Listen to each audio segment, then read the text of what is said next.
Un nuevo accidente de tránsito que pudimos registrar con nuestras cámaras sucedió en la tarde de ayer sobre la avenida Asturias, en la intersección con la calle 1, la calle de ingreso al barrio San Benito.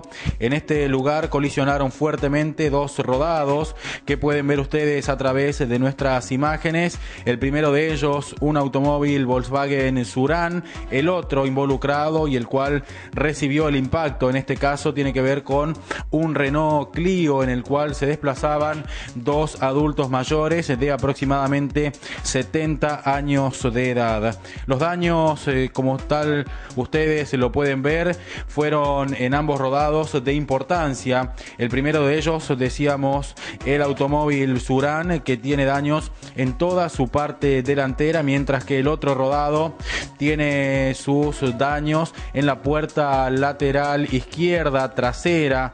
En este lugar ven ustedes el grado de destrucción con importantes daños también en su parte delantera producto del fuerte impacto.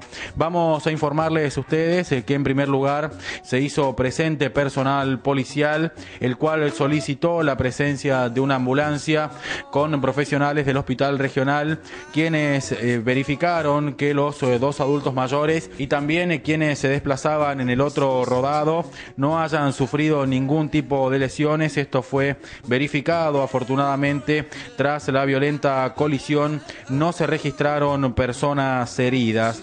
También otro dato a tener en cuenta es el reclamo de algunos vecinos de este sector de la ciudad que se hicieron presentes en el lugar del accidente.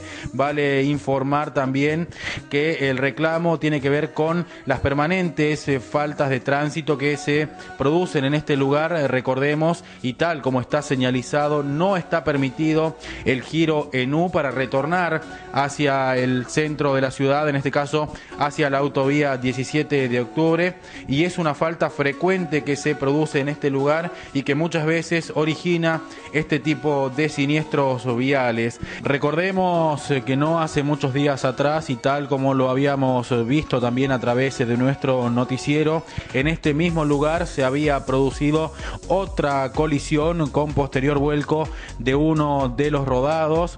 Evidentemente hay un inconveniente en este sector con la transitabilidad, por lo que se sugiere hacerlo con extrema precaución. Esto es lo que dejó este nuevo accidente que se produjo en la tarde de ayer en el ingreso al barrio San Benito. Dos automóviles involucrados, un Renault Clio, un rodado Volkswagen Surán. Afortunadamente, a pesar de la violencia de la colisión, no se registraron personas heridas, aunque sí algunos daños materiales de importancia. Reiteramos, trabaja en este lugar personal policial. Vamos también a comentarles que ambos conductores contaban con toda la documentación, por lo cual no fue necesario el secuestro de ninguno de los vehículos. Nuevo hecho de tránsito al ingreso del barrio San Benito, sin personas lesionadas y solamente con daños materiales.